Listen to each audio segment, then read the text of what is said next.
it was a rare kumbaya moment in Washington yesterday. It's actually the first budget we've had in 4 years. What do you know? And the first budget from a divided Congress in 27. The bill is now on its way to President Obama's desk, where he says he's going to sign it into law. But critics say this budget did more to help repair Congress's reputation than actually repair the nation's balance sheet. Joining us right now is Democratic Congressman Jim Hines from Connecticut. 9 senators voted for the bill yesterday, Congressman. Was this budget, Republican senators, I should say, was this a missed opportunity in terms of a grand bargain? Well, it was certainly a missed opportunity in terms of a grand bargain. But you like the bipartisanship? But look, the bipartisanship, the fact that we got a budget done after many years of not getting a budget done, and the fact that it was strong and bipartisan, bicameral, you know, you gotta crawl before you can walk. The grand bargain, which, as you know, I've been a supporter of for a long time, that's a marathon. So we're a long way from getting there. But look, take what we can get, right? Mm-hmm.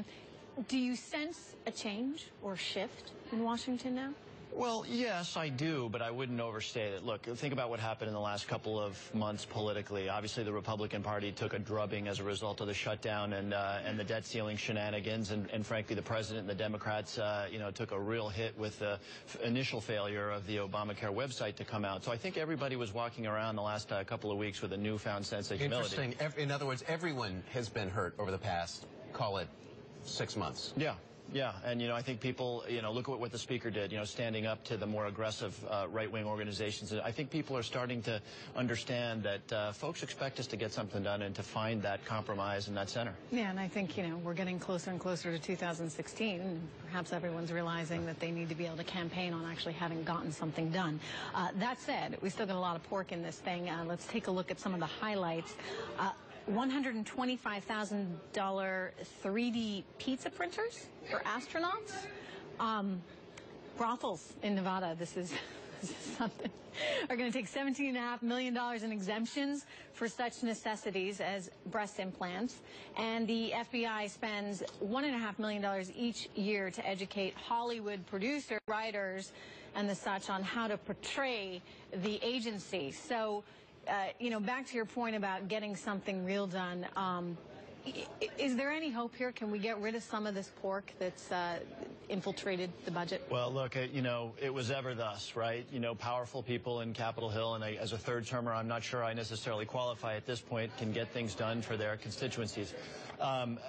In the grand scheme of things, those items that you talked about, first of all, you know, they probably can be framed in other ways, in ways that are economically helpful for those particular areas, but they're a very small piece. Because astronauts do need pizza.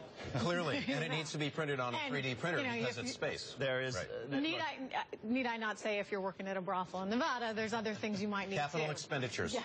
You know, you can focus on that, or you can look at the headline, which is we're not shutting down the government. And by the way, that's not a done deal yet, right? We've got to have the committees do their work. Sure. But compared to where we were, and I'm not standing in support, I was supportive of doing away with earmarks, so don't get me wrong here. But, you know, we're taking some steps towards a bipartisan, you know, way of operating the business, of not shutting down the government, of not scaring people who run businesses, and I think that's an important step forward. Look, there's all kinds of things this deal didn't do. It wasn't a grand bargain. It didn't deal with unemployment insurance. Didn't touch entitlements. That's right. Really the that's the grand bargain, right? Exactly. Yeah. No, it was. So what has to happen to now? Okay, now that we've got this small deal and people were able to come together and actually make it happen, what needs to happen to just keep the conversation going so that we legitimately talk about entitlements and, you know, tax loopholes, etc.? Well, you know, unfortunately, I think that the general environment needs to improve so that more people, and I hope I don't sound partisan in saying this, but so that the Republican Party, remember that moment in the debate where every presidential candidate was offered the chance to balance the budget with $10 in cuts and $1 in new revenue, and they all said no? You know, we need to move a little bit away from that to a point where there's common ground. We're not there yet. So, you know, I wouldn't, again, I was 38 people in the House who voted for the Simpson Bowles-like grand bargain, so it makes me sad to say this, but we are a ways away from, you know, that final push to get the country on a sustainable path.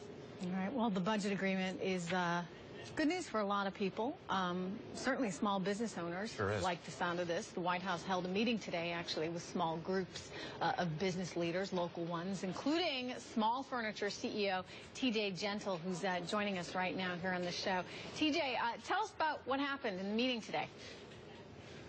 Well, the president or a few of the senior administration officials were talking about what you were just discussing, the sort of the environment of bipartisanship, and the administration is very much trying to project sort of an environment of economic stability. And you know, coming out of the meeting, I was sort of left with the impression that, all right, we've taken one small step towards bipartisanship.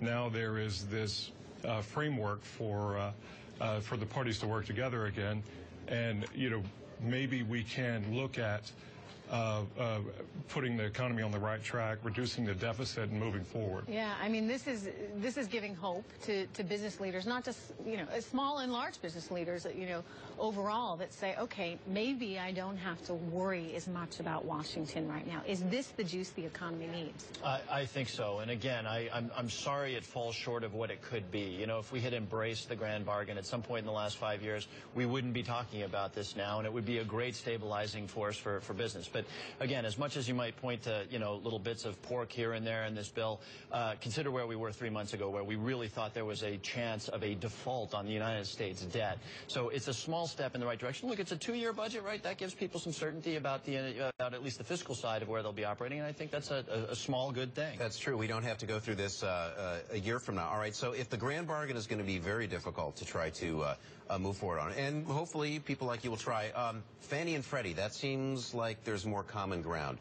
What's the possibility of actually transitioning from the current Fannie Freddie into some new hybrid that, say, Senator Bob Corker of Tennessee has been trying to push forward?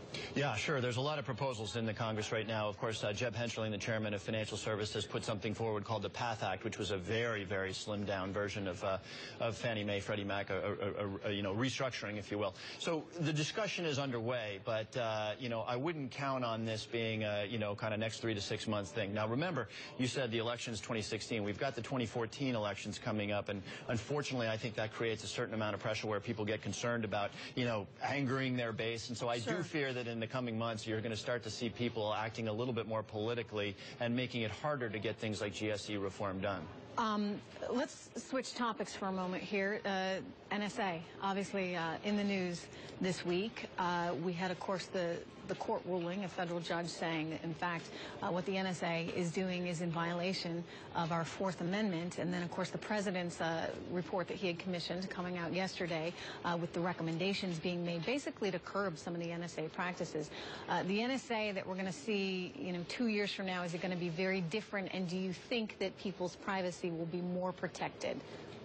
Yes and yes. I do think, look, the Snowden revelations, obviously, though very dangerous for this country, started a discussion. And I think a lot of Americans woke up and said, wow, I had no idea the government was doing this. And both the judge's decision, the panel that just reported to the president yesterday, and frankly, people like me have been concerned about the fact that after 9/11, not only did we throw a ton of money at national security, appropriately, a ton of money, through the Patriot Act and through other mechanisms, I think we also probably stepped over the line of where most Americans are comfortable in terms of surveillance. So yes. Is this a good thing that Edward Snowden came forward and brought all this to light? Should he be given amnesty? No, that is not a good thing. Look, a country should not run itself and have a discussion that is catalyzed. But we wouldn't know about it. We wouldn't know about it. No, and I acknowledge that that's a challenge. And, you know, this is a larger discussion about how we can do better oversight as a Congress.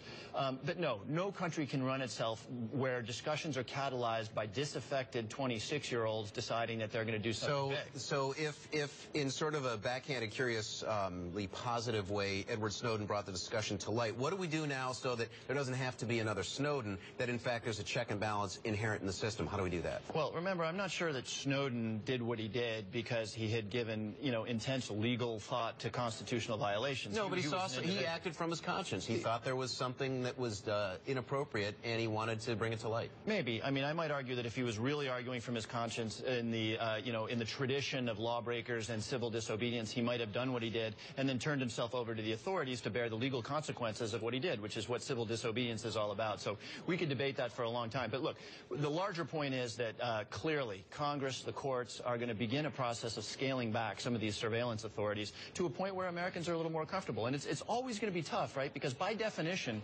we can't know everything that the intelligence community is doing in the name of keeping us safe. If we know it, the bad guys know it. So it's always going to be a tension. And it's up to guys like me, frankly, who sit on the Intelligence Committee to be particularly aggressive about the oversight, because we're acting on behalf of the American people when we listen to, in closed rooms, what the NSA, what the CIA are doing. Congressman Jim Himes, thank you very much for being here today. Thank you. Great to be here.